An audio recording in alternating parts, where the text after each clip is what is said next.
तसोइबा वाखल मांखिद्रा पाखतजबा मतौ कलकना पामजबा थमोय खुदिंगमक मातगिसु ओइरनी हाइबा हराव वाखल पुमनमा ngayhakti khanba ngamlude thingatkiba sodafau hontharakpa kauramni mamal kahallaga ulamba nusi haiba matawna chatkre nupado asama maklapdo launa thangkiba khomumki makholdusu chikchikpana mayek singna nakongna tahori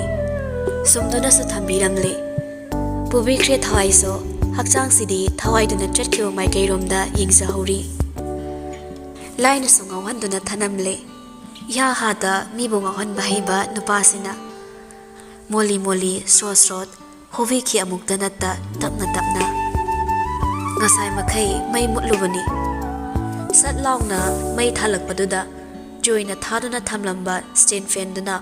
mai thongda khangum humjilak pada thadokliba samlang do machoi takre thongzil yoromdai makhong sublik lepta manga khaktamak leisilaklaga makutna fazai haiduna chepthaduna so sign doramle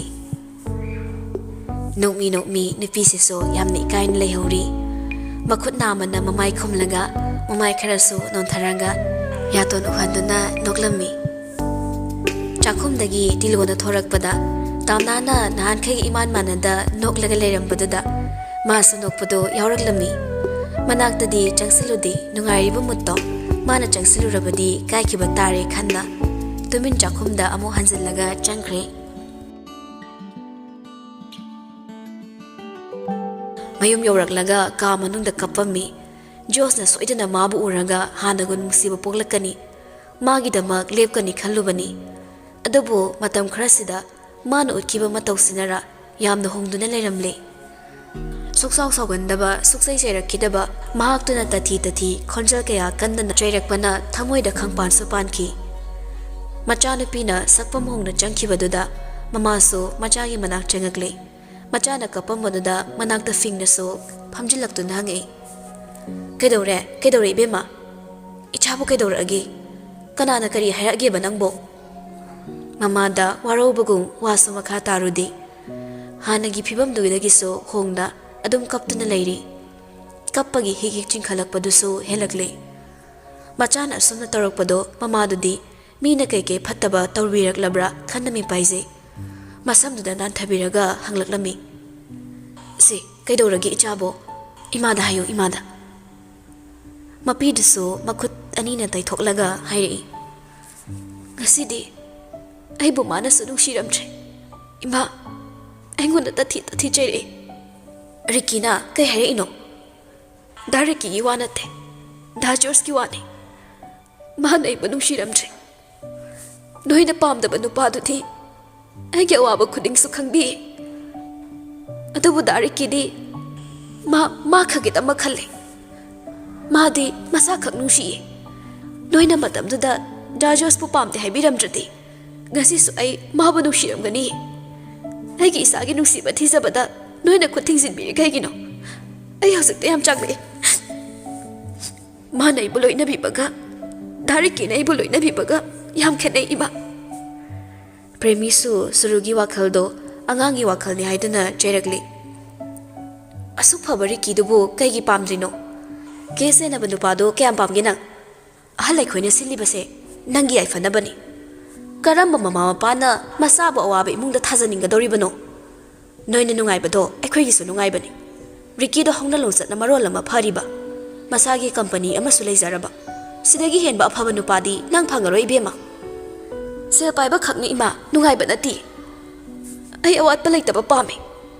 dari ki farasu magaloi na bada ai iwat wat pagum pokning nusiba apen ba sukbang phangba ngamde taning de adudine nahanogi apangma wakhalni marik mahau thokna nungai na layu haina silisida pamdri karigino nisa machet ama saba nupanati Jos na pangthana ba kamsilakba huda khohini haidana leke khangano ibema noigi sahi matangdo kalakpa nati ima hoisu kwa matab ama phok saba hitaba nupa ama phangjaido naraibo pharabani adudi da Jos chadi yu phok thakpa hite driver gi thada lupa lising ni pan mapan khak lakpaduna nangoi ba yadori bro ha aikhoina yam nungai ba imung ama oidana noigi mateng pangni sunate lohong doroban nang na wasa besabet ngangano Ima wa yang halakano. Aigi phise ningba thunganba sanali kol nai thaba khuding sina hekta punsi se marek mahok thokani haiba nati. Da George ki mungso mayam nungari duni. Hausi ti driver so oidre manager oirabani. Hai taning de thina nga kani. Nang kari khangdana ngangino. Aikhoina sinbasida yaw aina haisini. Noina sana sahana su ima hoina khangna han kibani. Noina yare hai kanduda matam su lep kibani. George hoi imung do wai haiba nati nungai. Adubu masagi aret pasinpham ama paihobasina nangi tungi punsida yamna kanarakani. Ima bune buhanaba matha sahanaba silakanu ko nang. Asumna wahai khara se hairamlaga mapanda thoraktuna langsak sakna machindasu murum son belepte. Asuk yamna imungi phibam na wara kansida mana George haidana tawdana leire. Pharoi dori nusi mana chaba yaba nati se khangene ma. Aikoi su moigi matam se kalakpa nati. Haujikti nupa sel thoktabada leidana kuchuga amata thoktana hingliba punsi se moida tahaningdabagi asuk phajana silisida private ki thabak machaduna yadoribra khangdene masagi oiradi phai mapuduna yadaba numita thabak toktorini khangde.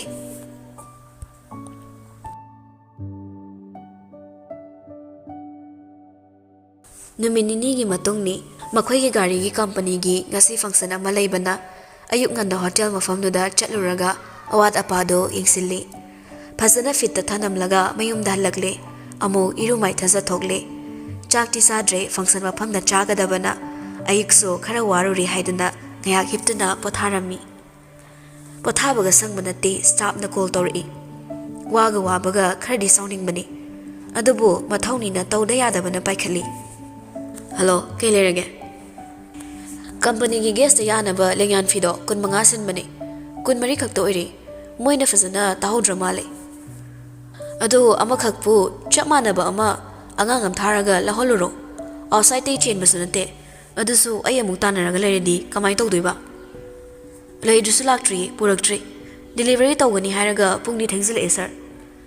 Ngayak leredi migi loi thunglarani. Delivery ngaidrasu kok chala lawro. Staff nupa me amle do kay kana nabano asuk chawna silaga kitta de kai bana khangano ngarang de amada mu chen amada mu chong pothaba phangdri bani ai su ngak tadi pothagi de nei bo. Hoi sir cashier dagi thau momal expenses khaido hanbiyo ai khoi thok basin lagi office kinina lanai gi pocket dagi pothok pusu mangjaba receipt ihalaga sign toraga noina changada basel do pukho aduga receipt tu poro petrol han baiso account su thabak subada ngaudana ba aduga chairman su mapuk chamnaba thame noi thokpa musilako ai ngakta pothage kakthatuna mu potharami adubu thabak leibana oire mali tumthaba pothaba ngamdre hagolaga chatna baloishin bahukre. Somda nupana thabak chatlamdai awan apa yengna haire tamo noina mana be eronda akhoi be mana yam haina de busalakano amta haibiyo na aingonda hai. Boris na kai ma de na driba thoi so machan gi wanga ngai kai de haina doiba sidala ani akhoi be mada mung laknarani adu de ai so haina roi mi su lai sabini khangna ba mi leramgani kainu. Boris su ma fi hongdok pa loire sumna nupi don silak laga haire masagi haina bini pungang da ngang mani kaisu khanda bani da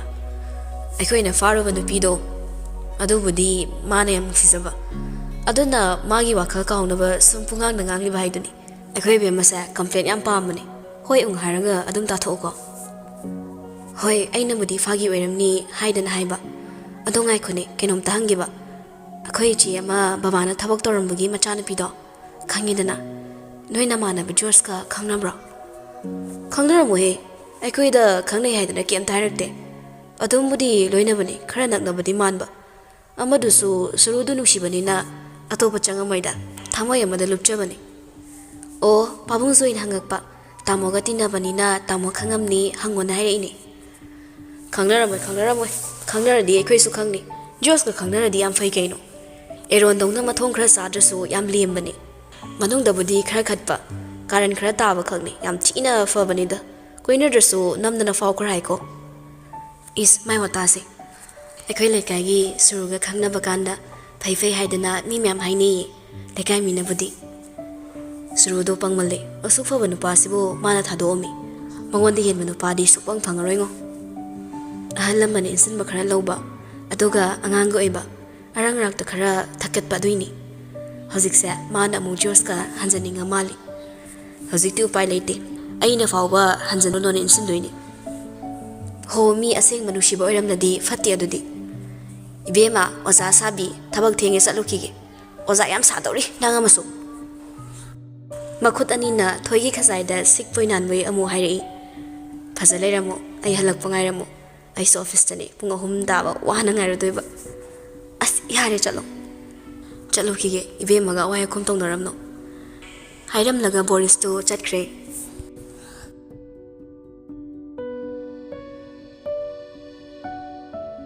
pung taramda edaida masan nan lai George to black shirt ama aduga black formal pant amaga coat so black ni gari fazana park toram laga changsilaklami Kumar su lak laga leirami George su Kumar gi manakta hana changsilaklaga sir yovira amedana Kumar na nang na sinbani haine yam fazana sili I really appreciate your work thanks sir ado ai manung amta changukige airport gi guest lawna baso angang khaide sindokige yare aina sinkrabani atopada nang asum chenabadu nungaitraba hoi sir pung 10 chap chana house haibani drama thoina tarani adubudi maitai pung hairidana hekta yadabani mobile ring lakpaduda pocket tagi phone do makhut humjin laga satorakle madam oiram maduda Kumar don silaga sir phone am ta pairokige hairaga khara chathoraktana oklami madam kai leirage thabo fam yoraba yori kaka chawbada angangi school da koraktana chatlena haidore ai kana ga laktuino ai lo bulagi roshile leramu roshan mati ngasaina loire hoi lagi dudi phone do kak thalaga thuna mu thoraklami gari du su thodoraklaga medangi manak lakle gate du su hangduna leiramana adum thausilakle khamde mamai amuk leiraga gate lomdon thoktuna oina khamkre gari dagi kumtharaklaga yumlomdon silakpada madam di loisan maloiduna thoraklami humzilai angawba nongleigum nushibagi malangba mahakna icham chamna yamna simple oina yamna lemna keraklami chimbaldana khazitang langkhatpa new lipstick rani figi sari matek raduso angawbada mapan haikham apatpa machuna mek satpa fi mapan dugi machu faningni beg tuma makhut khudang waida yalaga thoragle white machugi heels ama tongi blouse to machet ama faw koti uwaningdaba saruk uwa fangde yamna so formal oi khudang so choli madam na setok cha thorak pasi yamna jackson na set chai nong matalem zadi haina ngang ngai wa machet ama faw baleite setorak pa khudim maksu yai fazai hainingba ngakta makset chai yamna lem thokpi madam ni migi wangang fam thamande kumtharakli hanna yingda thengli matago mamangi sitta satong khatki madam tong khatki baga masu nomi ka khalaktuna thauba hore asuk phazabi mahakna magi hek nakanda tonglaga chatpase mut ama sagalakle couple na office ka bagum khalai adubu wadi ama tangangna da tumin leine bihak tumin leirabatung tamna do sathanglei ai phazamra josto ikhang khangna hoi phazai kenab angang koranga kehelini thoingi aduga kemtasu phazai phazande hairakti hairaga noksilai minoktuna matin habagum aham hairaga chinkhali aduga amukso sungun onsilaktana aremada sel manghale sel manghanba thongna fabi oin tawradana aina kirise nangna yengdabani mina yengnamanati mina fazai hairakpada harauraso nangna fazai sukai hairaktana khutna khak fazai kaina sign tawramaduni aina salaga tagi tawrisi Joso madam ki direct ki wahai sida khare di tawpham khangdre ikai ra kedorino bapta zadi masado tarangami chat pagum tawi mi kiyam laurage anamba loi laureda guest ka ngai horamni as staff mayam mangda yami kai do male madam vi kai ba khangbro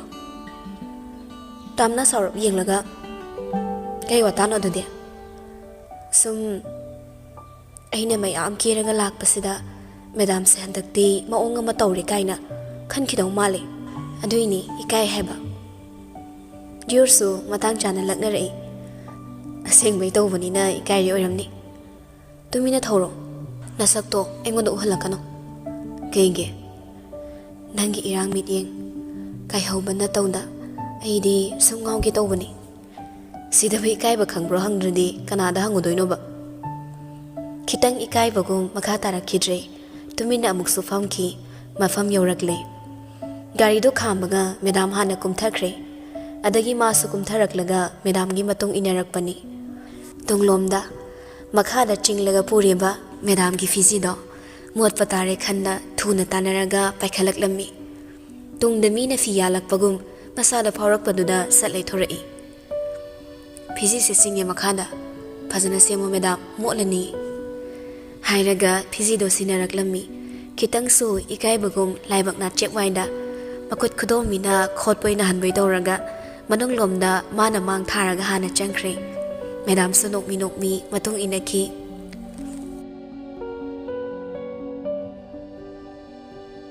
kumar do program hakpatringe kolama lakpadagi matomda gari thogdorakle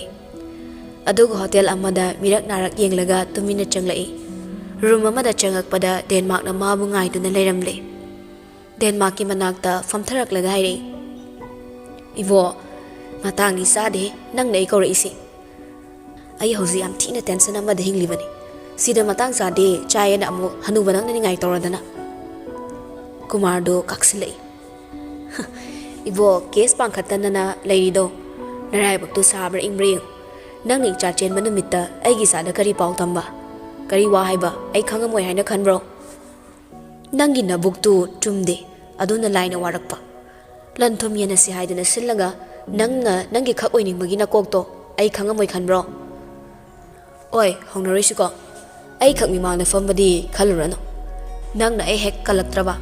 ai ge against thabak toraba akhoi ani huralaga chaba sem mayam do loina sara salaktoiba proof su ai de loina le aduna horakano ai sibada nangso ina halamdoiba nokhi noki hairakliba Denmark ki karim na wahi sida Kumar sounding manna fuk hogolaga Denmark ki fruit ki color do tap paraga inkhali Denmark su makutto fatkan thoklaga horakano ivo pangal yam khene nang oina thajilaktana hospital yongni dihi duga doktor iba daptuga angang nangna aduk yam na ingon usitaba nang hauja amot pa ma taisilaga hatu uro aina nang hatpada kanana su nang buthiba fangoi adubu ai nang budi haningdi maramdi aina sizin da khara waliba ai se nangi minai nati minai oiragabu nangsu aisu kananaba thabak aina tawgadaba nate ai thabar khra le aina sinaningi bawase hairamage hairaga tumina zuzu kumarna Denmark ta thabak khra sinakre Denmark su yaningna yaman munna manga kanom laga tai thabak yamna chinbagum kumar su thuna room dudagi thokre Denmark su matom ta khalai tamna nangna maram oiraga yambana su aibu nusidre itei manasu aibu hainadre thabak mafam da su nangna aibu isat manghanba aigi fam su mingonda pithokpa tunadi ai nangonda laman soidana khumni aibu mimang faman bagi nangbu su aina mimangda nongmani faman gani matam khitang dingayo aigi su matam lakhini ngayo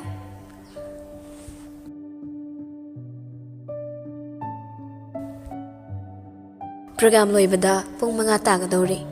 sinok season kai ko chen da jos na honarami mama ye humang kangkre waman bagi staff amuk longna chair amada git fam thai furiki kudam do amuk su thadok laga khara free ohenli masado khudang du su khuning waifok thekat laga ising bottle ama pathak talai da pakum hangdok laga gra thaksili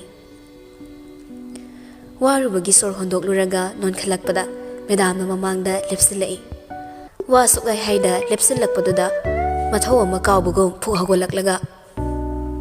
as madam aidi madam thin ba kawre thilagi law Tamnana magi bag-tagi rumal lauthoraklaga George-ki laibak-ki humangdo sat taithorai. George-na oina lauraga masana taithokre.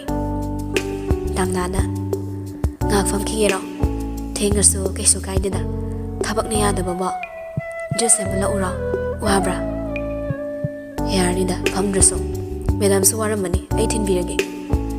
ai gidi wadeni nangi sakse urandi aidi su awami de George su nokselakle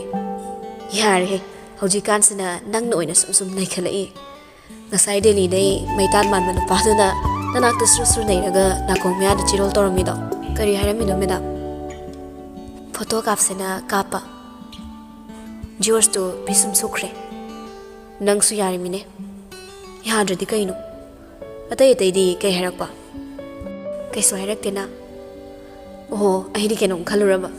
selbudi namthige paibani nusi haira asu yaro nuko angang ahan ba pokpasa mapalo imanabani heng anuda leiradi ahotar mala tholakaniba tamna so nokning lura male sitha noglei as yare nangi chinside aseng meni phagi nati aikhoidi mapa masak phajadauba ama choose tawkre aduna muri tawba kari tawba leitan manba korhu tha tare feng debagi maning manba lising la aso michoreroi Josto noglakle hagolaktuna amo hai la ododi thilamage thankini chen basong badi matang sadre loirak pada karana maha phaudradi chaba tumamoi karan nati asengmani asamna tungda mangda thokmiyar kibado kumarna ying hauri phattabagi haunabi ichingda sustingne ani si khangnara brahaina hotel dudagi thorakpaga madam nairei kainom cha kise nang swaramani aidi ngasai lunch to phasana tawdri mayang duna sumko thadana ngang khumna bohnaringi chaklami lipstick ko khinena chakhidaba malida aidi kera abanena nati nangdi lunch to tawbu ude adagi hagoi pasu pharak tagom aisa mana sarak pawari do taningre khangal lagena ai contact to bidramni maso dum tanla mali tumin chakre charagena tawbaga nangamu uramdre chakidabra khangdaba yingbada mayam loina tokna leirami adagi adum ikairaba iso adudi cha oina chawrasira maisu ngasai chaba nang haudraba vanna mana adum lunch oikre tamnado patin khut yolaga okay gida oina changaga chase ai yen thongba yam chaningeba yumnadi sukcha chadi pawung bipi leibanina ine fange chade yendo chakpu khamani chabada ngamdong male Jo sundoklaga haifening lei aduga chumna amo thauduna hairi khangdeda nan khaina isauda langmanina funing sakta tabane hauzikna kit sumsumwai ise kamai torino aigi boy khradi hekta yade se chummazani da